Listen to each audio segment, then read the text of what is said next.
사랑에는 때가 있다고 했습니다. 하지만 때로는 운명이 30년이라는 긴 시간을 돌아 우리 앞에 나타나기도 하죠. 오늘 여러분이 보실 이야기는 한 남자와 한 여자의 이야기입니다. 30년 전 사랑했지만 헤어져야 했던 두 사람이 가장 예상치 못한 방법으로 다시 만나게 된 이야기. 그것도 아들의 결혼 상견례에서 말입니다. 과연 이들은 30년 전 그 사랑을 어떻게 마주하게 될까요? 그리고 가족들은 이 비밀을 눈치챌까요? 지금부터 시작되는 이야기 함께 보시겠습니다. 이야기 시작 전에 구독과 좋아요 부탁드립니다. 고급 한정식집 소담원 오후 3시 아들의 결혼 상견례를 위해 모인 자리였습니다. 은영이 조심스럽게 인사했습니다. 안녕하세요. 소희 엄마 정은영입니다. 강민수는 그 이름을 듣는 순간 얼어붙었습니다. 정은영. 30년 전 자신의 첫사랑이 바로 눈앞에 서 있었던 것입니다. 수진이 밝게 말했습니다. 안녕하세요. 준호 엄마 김수진입니다. 민수가 겨우 대답했습니다. 아, 안녕하세요. 준호 아버지 강민수입니다. 30년이 지났지만 그녀는 거의 변하지 않았습니다. 두 사람은 서로 눈을 마주칠 수 없었어요. 도대체 어떻게 이런 일이 일어날 수 있을까요? 이 이야기는 2달 전부터 시작됩니다. 강민수 57세 IT 기업 미르테크의 대표입니다. 직원 200명, 연매출 300억. 30년 전 가난한 청년에서 지금의 자리까지 올라온 성공한 사업가였죠. 그날 저녁도 평소와 같았습니다. 아내 수지는 부엌에서 요리를 하고 대학원에서 심리학을 전공하는 딸 지은은 논문 때문에 식탁에서 책을 보고 있었어요. 평범하고 안정된 일상이었습니다. 준호가 진지하게 말했습니다. 아버지, 어머니, 사실 말씀드릴 게 있어요. 갑자기 진지해진 분위기에 모든 가족이 준호를 바라봤습니다. 결혼하고 싶은 사람이 있어요. 대학 때부터 벌써 3년째 사귀고 있거든요. 수진이 놀라며 말했습니다. 3년이나? 우리도 모르게? 지은이 웃으며 말했습니다. 오빠, 비밀 너무 잘 지켰는데? 민수는 젓가락을 천천히 내려놓으며 30년 전 자신의 모습을 떠올렸습니다. 사랑하는 사람과 함께 미래를 꿈꾸던 그 간절한 말이에요. 준호가 설명했습니다. 그래픽 디자이너예요.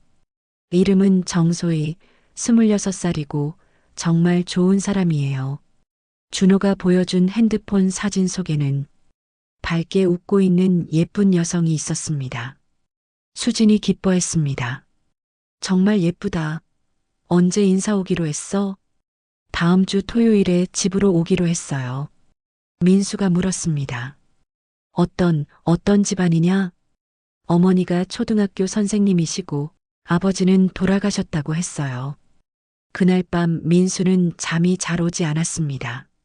아들이 결혼할 나이가 됐다는 실감과 함께 문득 젊은 시절의 기억들이 떠올랐어요. 토요일 오후 2시 수지는 아침부터 분주했습니다. 거실을 정리하고 꽃을 새로 꽂고 과일도 예쁘게 깎아 놓았죠. 민수가 말했습니다. 뭘 그렇게까지 너무 격식을 차리는 거 아냐? 수진이 말했습니다. 첫인상이 중요하잖아요. 우리 아들 결혼할 사람인데. 오후 3시 정각 초인종이 울렸습니다. 소희가 정중하게 인사했습니다. 안녕하세요, 정소희입니다. 준호 오빠가 항상 부모님 자랑을 많이 해서 정말 뵙고 싶었어요. 162cm 정도 키에 단발머리, 맑고 큰 눈이 인상적인 젊은 여성이었습니다. 민수가 악수하는 순간 묘한 기시감을 느꼈어요.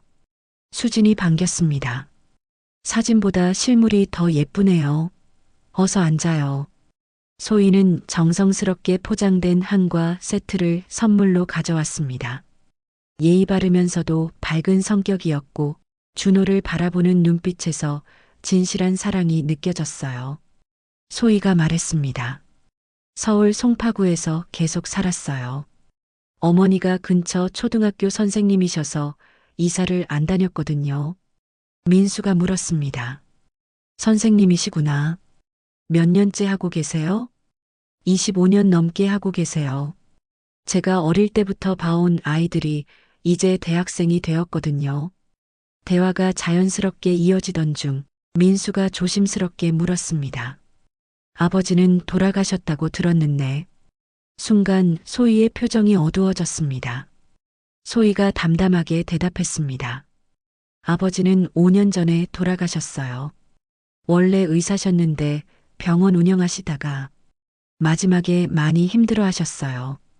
그녀가 이어서 말했습니다. 제가 대학교 2학년 때였는데 정말 많은 일이 있었어요. 그래도 어머니께서 정말 잘 견뎌주셔서요. 민수가 따뜻하게 말했습니다.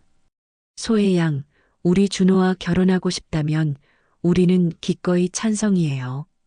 민수는 소희의 이야기를 들으며 마음이 아팠습니다. 성공과 실패가 한순간에 바뀔 수 있다는 걸 누구보다 잘 알고 있었거든요. 일주일 후 준호가 예비 처가를 방문하고 돌아와 들려준 이야기는 민수의 예상보다 훨씬 더 가슴 아픈 내용이었습니다. 준호가 설명했습니다. 소희 아버지가 원래는 정말 성공하신 분이었대요. 의대 우수 졸업에 송파구에서 유명한 내과의원을 운영하셨다고 해요. 소희가 어릴 때만 해도 가정 형편이 넉넉했습니다. 넓은 아파트에서 살았고 소희는 피아노와 발레를 배웠어요.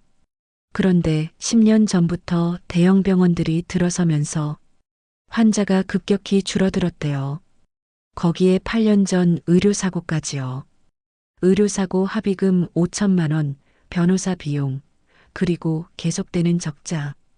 결국 병원을 닫아야 했고 2억 원이 넘는 빚을 지게 되었죠. 집까지 팔아야 했대요. 소희가 그때를 생각하면 지금도 눈물이 난다고 하더라고요. 넓던 아파트를 팔고 작은 빌라로 이사, 피아노는 중고로 팔고 학원도 모두 그만둬야 했습니다. 소희 아버지는 완전히 다른 사람이 되어버렸어요. 소희는 편의점 야간 아르바이트에 과외까지 해야 했어요. 그런데도 한 번도 힘들다는 소리 안 했대요. 3년 전 소희 아버지는 스트레스성 심근경색으로 갑작스럽게 세상을 떠났습니다. 마지막에 소희 손을 잡고 미안하다는 말만 계속하셨대요. 민수가 안타깝게 말했습니다. 정말 많이 힘들었겠구나. 민수는 만약 자신이 30년 전 가난을 이기지 못했다면 지금 소희 아버지와 같은 운명이었을지도 모른다고 생각했습니다. 드디어 상견례 날이 왔습니다. 민수는 기분이 좋았어요. 어려운 시간을 견뎌낸 훌륭한 가정과 인척을 맺는다는 생각에 말이죠. 수진이 말했습니다. 소담원으로 예약했어요. 한옥을 개조한 고급 한정식 집이라던데요. 민수가 대답했습니다. 좋은 곳으로 잡았네. 첫 만남인 만큼 정중하게 모셔야지. 3시 정각 개별실 문이 열렸습니다.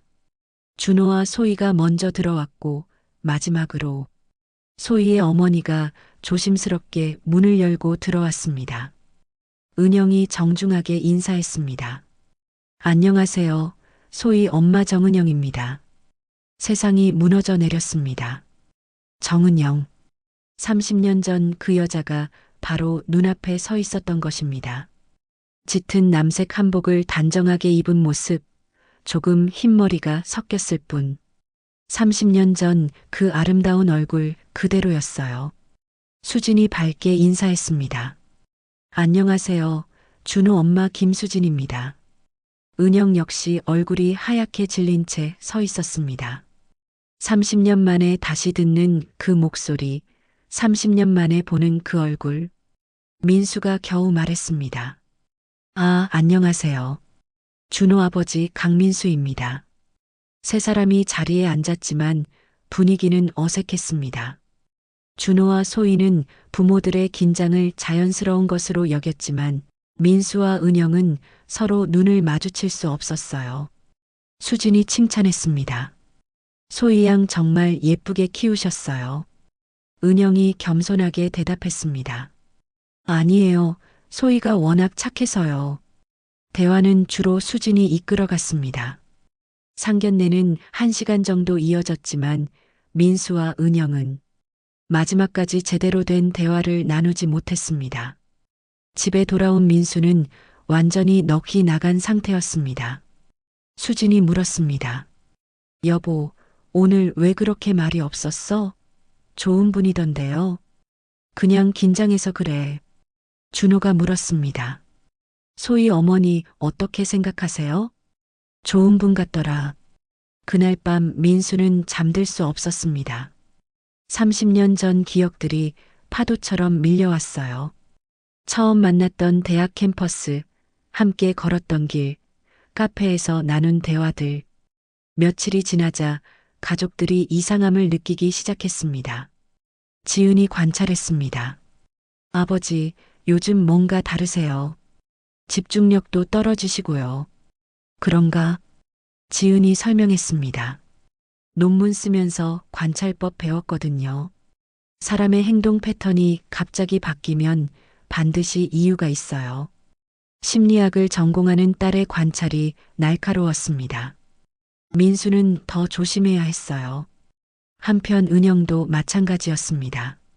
소희가 걱정했습니다. 엄마, 상견례 이후로 자꾸 한숨 쉬시는데 혹시 준호 오빠네 가족이 마음에 안 드셨어요? 은영이 대답했습니다. 아니야. 좋은 분들이야. 그냥 내가 시집 가면 혼자 남을 생각에 그런가 봐. 거짓말이었습니다. 진짜 이유는 따로 있었거든요. 상견례 후 사흘이 지났습니다.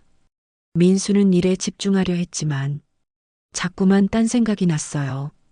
직원이 물었습니다.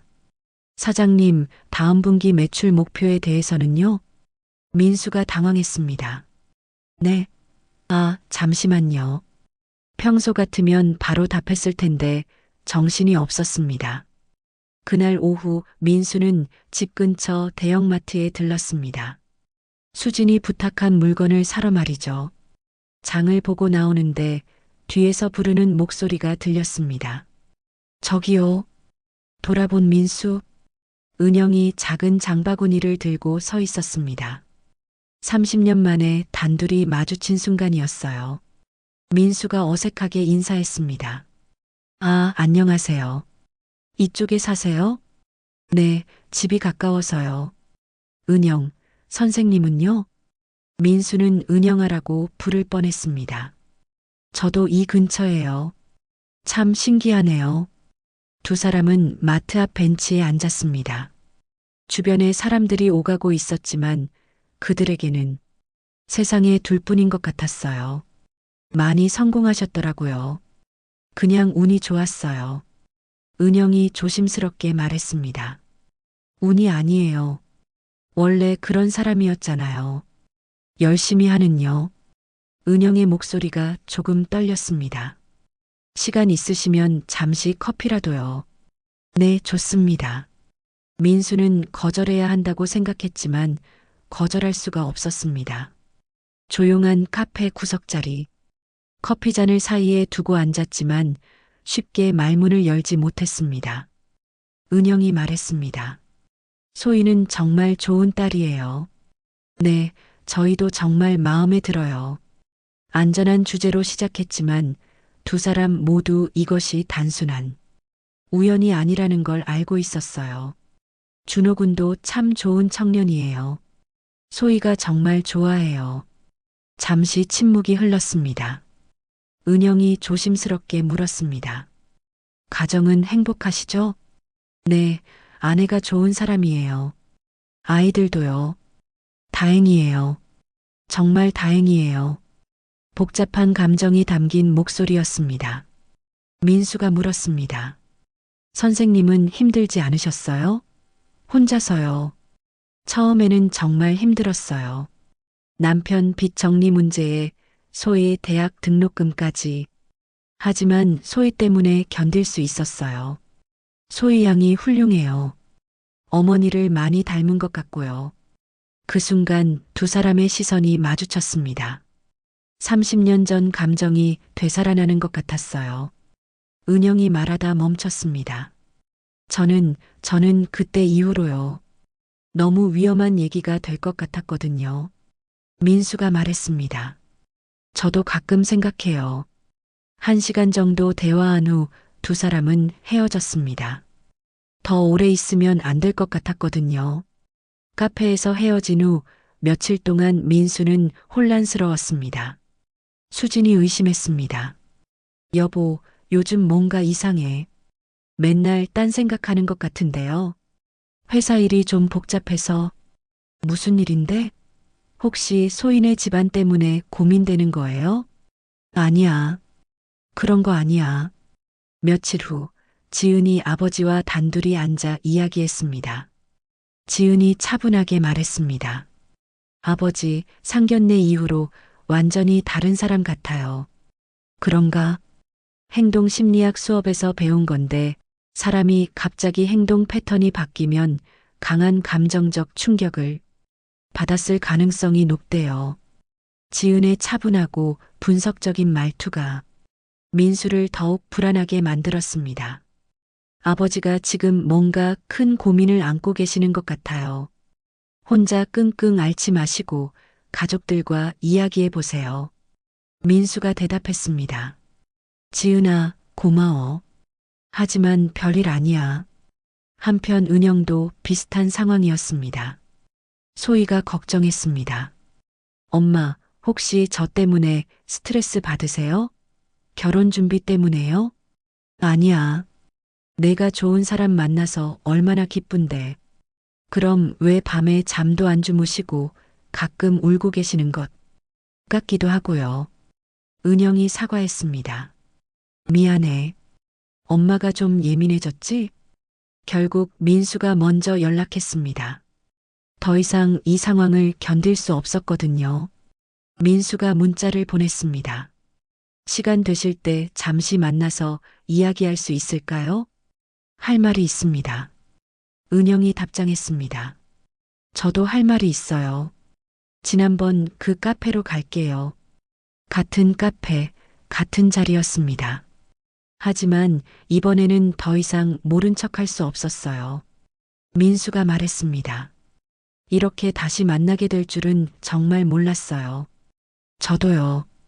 꿈에서도 상상 못했어요. 잠시 침묵이 흘렀습니다.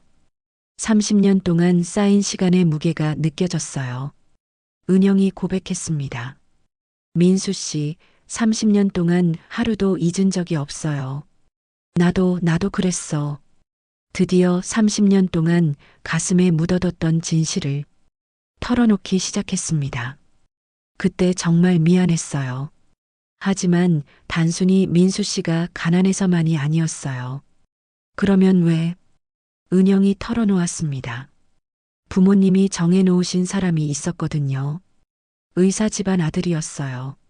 어릴 때부터 약속하신 거였어요. 충격적인 진실이었습니다.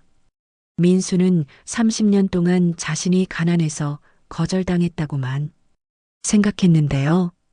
나는 끝까지 싫다고 했거든요. 민수 씨 아니면 안 된다고요. 하지만 부모님이 정말 심하게 반대하셨어요. 3개월 동안 버텼는데 아버지가 화병으로 쓰러지시고 어머니는 단식하시고 해서 은영이 눈물을 흘리기 시작했습니다. 결국 어쩔 수 없이요. 하지만 민수 씨, 한 번도 그 사람을 사랑한 적이 없어요. 그 의사가 바로 소희의 아버지였습니다. 성공한 병원을 운영했지만 결국 실패로 모든 것을 잃고 세상을 떠난 민수가 깨달았습니다.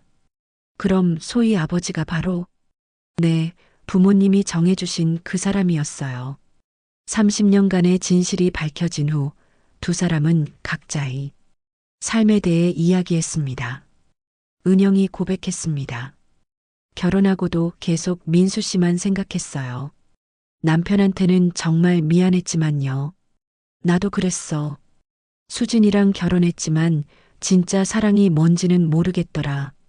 남편이 사업에 실패하고 많이 힘들어할 때 나는 뭘 했는지 알아요? 뭘 했는데? 은영이 충격적인 고백을 했습니다. 인터넷으로 민수 씨를 찾아봤어요. 민수 씨가 성공한 모습을 보고 한편으로는 기뻤어요. 하지만 더 미안했어요. 민수가 물었습니다. 그게 왜 미안해? 만약 그때 내가 좀 더 용기가 있었다면요. 부모님 반대를 무릅쓰고 민수 씨와 함께 했다면 가난을 함께 이겨낼 수 있었을 텐데요. 은영이 자책했습니다. 나는 너무 겁쟁이였어요. 진짜 사랑보다 안전을 택했어요. 민수가 위로했습니다. 그런 말 하지 마. 그때 상황을 생각하면 어쩔 수 없었어. 아니에요. 나는 용기가 없었어요. 두 사람 모두 울고 있었습니다. 30년 동안 쌓인 후회와 그리움이 터져 나왔어요. 민수가 말했습니다. 하지만 후회해봤자 이제 와서 뭘 어떻게 하겠어? 맞아요.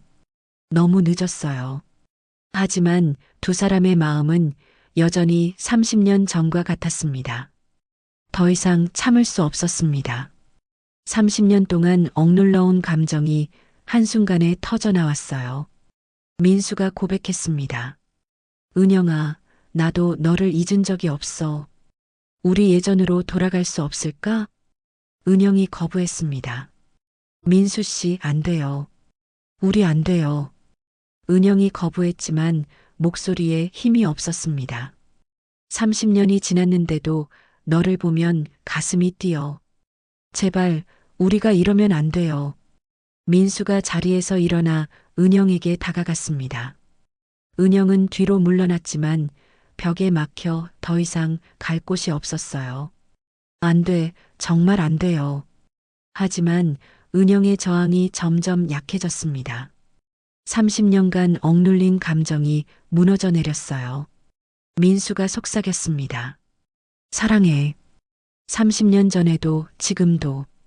나도 사랑해요. 그 순간 두 사람은 키스했습니다. 30년 만에 입맞춤이었어요. 하지만 곧 은영이 민수를 밀어냈습니다. 안 돼요. 우리 정말 안 돼요. 은영이 현실을 직시했습니다. 당신에게는 가족이 있잖아요. 아내도 있고 아이들도요. 그리고 우리 아이들은 서로 사랑하고 있어요. 하지만 하느님이 너무 가혹해요. 두 번째예요. 두 번째로 당신을 포기해야 하는 거예요. 은영이 흐느꼈습니다. 30년 전에는 어려서 다른 사랑도 할 수 있을 거라고 생각했는데 아닌 것 같아요. 나도 똑같아. 은영이 단호하게 말했습니다. 하지만 우리가 행복해지기 위해서 다른 사람들을 불행하게 만들 순 없어요. 은영이 맞았습니다. 그들의 사랑이 아무리 진실해도 다른 사람들을 아프게 할 수는 없었어요. 민수가 물었습니다. 그럼 우리는 어떻게 해야 하지? 모르겠어요. 정말 모르겠어요. 한참을 울던 두 사람은 또다시 이별을 약속해야 했습니다. 우리 이제 과거는 모두 잊어야 해요. 그래, 그래야겠지. 은영이 부탁했습니다. 아이들이 절대 알아선 안 돼요. 물론이야.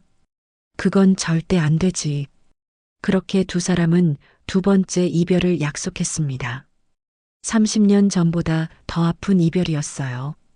며칠 후 지은이 조심스럽게 아버지에게 다가왔습니다. 지은이 제안했습니다. 아버지, 저와 솔직하게 이야기해 보실래요? 무슨 이야기? 아버지가 지금 겪고 계시는 감정적 혼란에 대해서요. 지은의 차분한 목소리에 민수는 당황했습니다. 심리학을 공부하는 입장에서 볼 때 아버지는 극도의 내적 갈등을 겪고 계세요. 죄책감과 갈망이 동시에 나타나는 전형적인 증상이에요. 지은아? 지은이 직접적으로 물었습니다. 혹시 소희 어머니와 과거에 아는 사이셨나요? 민수는 할 말을 잃었습니다. 딸의 통찰력이 너무 정확했거든요. 상견례 날부터 이상했어요. 둘 다 너무 어색하셨고 서로 눈도 제대로 못 마주치시고요. 민수가 변명했습니다. 그냥 처음 만나는 자리였잖아. 아버지, 저는 심리학 논문을 쓰고 있어요. 사람의 행동과 감정을 관찰하고 분석하는 게 제 전공이거든요. 잠시 침묵이 흘렀습니다. 지은이 따뜻하게 말했습니다. 아버지가 힘든 상황에 계신 것 같아서 도움이 되고 싶어요. 판단하려는 게 아니라 그냥 아버지 편에 서고 싶은 거예요. 민수가 고마워했습니다. 지은아, 고마워. 한편 수진도 의심하기 시작했습니다. 수진이 추궁했습니다. 여보, 소희 어머니 얘기만 나오면 왜 그렇게 표정이 복잡해져? 그런가? 혹시 아는 사이야? 민수는 대답할 수 없었습니다. 결혼 준비가 본격적으로 시작됐습니다. 양가 부모가 함께 해야 할 일들이 많았어요. 수진이 알렸습니다. 이번 주말에 예식장 보러 가기로 했어요. 사부인도 함께 오신대요. 민수가 망설였습니다. 꼭 나도 가야 해? 당연하지. 아들 결혼인데. 토요일 오후 웨딩홀에서 세 사람이 만났습니다. 민수와 은영은 서로 눈을 마주치지 않으려 애썼어요. 웨딩 플래너가 물었습니다. 어떤 스타일의 결혼식을 원하시나요? 수진이 양보했습니다. 사부인은 어떤 게 좋으세요? 은영이 사양했습니다. 저는 잘 모르겠어요. 사돈 어른께서 결정하세요. 민수도 마찬가지였습니다. 그냥 아이들이 좋아하는 걸로 하면 좋겠어요. 두 사람 모두 집중할 수 없었습니다. 같은 공간에 있으면서도 서로를 의식하느라 정신이 없었거든요. 준호가 의아해했습니다. 부모님들이 왜 이렇게 어색해 하시지? 소희도 동감했습니다. 정말 이상해요. 웨딩 플래너가 제안했습니다. 신랑 신부 부모님 사진도 찍어드릴까요? 사진을 찍을 때 민수와 은영이 나란히 서게 됐습니다. 30년 전에는 상상도 못했던 이런 방식으로 다시 만나게 될 줄이야. 예물점에서도 한복점에서도 마찬가지였습니다. 함께 있어야 하지만 말을 나누지 못하는 고통스러운 시간들이었어요. 직원이 권했습니다. 신랑 어머니랑 신부 어머니께서 직접 골라주시면 됩니다. 은영이 어색하게 대답했습니다. 아, 네. 이런 일들이 한 달 동안 계속됐습니다. 만날 때마다 고통스러웠지만 피할 수도 없었어요. 지은이 걱정했습니다. 아버지, 결혼 준비 때문에 이렇게 힘들어 하실 필요 없어요. 뭔 소리야? 지은이 직감적으로 물었습니다. 소희 어머니를 사랑하시는 거죠? 지은의 직격탄에 민수는 할 말을 잃었습니다. 아버지, 제가 다 이해해요. 하지만 지금 아버지가 올바른 선택을 하고 계시는 것 같아요. 드디어 결혼식 날이 왔습니다. 민수는 새벽부터 복잡한 마음이었어요. 수진이 의아해했습니다. 오늘 정말 기쁜 날인데 왜 표정이 그래? 기쁘긴 한데 감정이 복잡해서. 결혼식장에 도착했을 때 은영을 봤습니다. 연보라색 한복을 단정하게 입고 있었는데 정말 아름다웠어요. 하객이 축하했습니다. 신랑 아버님이시죠? 축하드립니다. 신부 어머님도 정말 아름다우시네요. 그런 말을 들을 때마다 민수는 복잡한 감정이 들었습니다. 사회자가 안내했습니다. 양가 부모님께서는 앞으로 나와주세요. 무대 위에서 나란히 선 세 사람. 하객들의 박수 소리가 들렸지만 귀에 들어오지 않았어요. 준호가 인사했습니다. 아버지, 어머니 사랑합니다. 잘 키워주셔서 감사해요. 소희도 인사했습니다. 엄마, 정말 고생 많으셨어요. 사랑해요. 아이들이 인사할 때 민수와 은영은 눈시울이 붉어졌습니다. 이 행복을 지켜내기 위해 자신들이 포기한 게 얼마나 소중한지 알고 있었거든요. 결혼식이 끝난 후 지은이 조용히 다가왔습니다. 지은이 말했습니다. 아버지, 응? 제가 다 알고 있어요. 뭘? 지은이 고백했습니다. 소희 어머니와의 과거, 그리고 지금의 마음도요. 하지만 아버지가 정말 올바른 선택하신 거예요. 지은이 아버지의 손을 잡았습니다. 사랑하는 마음 자체는 잘못이 아니에요. 하지만 그 사랑을 어떻게 표현하느냐가 중요하죠. 아버지는 가장 아름다운 방법을 선택하셨어요. 결혼식이 끝나고 한적한 곳에서 민수와 은영이 마지막 대화를 나누었습니다. 은영이 말했습니다. 오늘 정말 아름다운 결혼식이었어요. 네, 아이들이 행복해 보이네요. 우리가 올바른 선택을 한 것 같아요. 그런 것 같네요. 잠시 침묵이 흘렀습니다. 민수가 고백했습니다. 은영 씨, 저는 당신을 사랑합니다. 30년 전에도 지금도요. 하지만 이제는 다른 방식으로 사랑하겠습니다. 저도 그렇게 하겠어요. 내 아들의 가족이면 내 가족이나 다름없잖아요. 은영이 동의했습니다. 맞아요. 이제 우리는 가족이에요. 민수가 약속했습니다. 멀찍이서라도 당신의 삶을 지켜보고 싶어요. 사돈으로서요. 고마워요. 정말 고마워요. 1년 후 손자가 태어났습니다. 준호와 소희의 아들 민수와 은영에게는 첫 손자였어요. 은영이 감탄했습니다. 정말 예쁜 아이네요. 민수가 대답했습니다. 그러게요. 우리 손자, 우리 손자라는 말에 두 사람의 마음이 따뜻해졌습니다. 이제 정말로 가족이 된 것 같았거든요. 그 후로도 명절 때마다, 손자 생일 때마다 두 사람은 만났습니다. 사돈으로서, 가족으로서, 그리고 때로는 오래된 친구로서 말이에요. 5년 후, 손자 민준이와 손녀 소은이가 함께하는 가족 모임에서 민준이가 물었습니다. 할아버지, 할머니는 왜 이름이 비슷해요? 민수가 대답했습니다. 민수, 은영, 정말 비슷하네. 은영이 웃으며 말했습니다. 우연의 일치인가 봐. 그날 저녁 집으로 돌아가며 은영이 말했습니다. 이제 알 것 같아요. 진짜 사랑이 뭔지요. 민수도 동감했습니다. 나도요. 사랑은 꼭 소유하는 것만이 아니었습니다. 때로는 포기하는 것이 가장 아름다운 사랑일 수도 있습니다. 그들의 사랑은 이제 손자, 손녀를 통해 영원히 이어질 것입니다. 마지막까지 시청해 주시어 감사드려요. 늘 건강하고 행복하세요.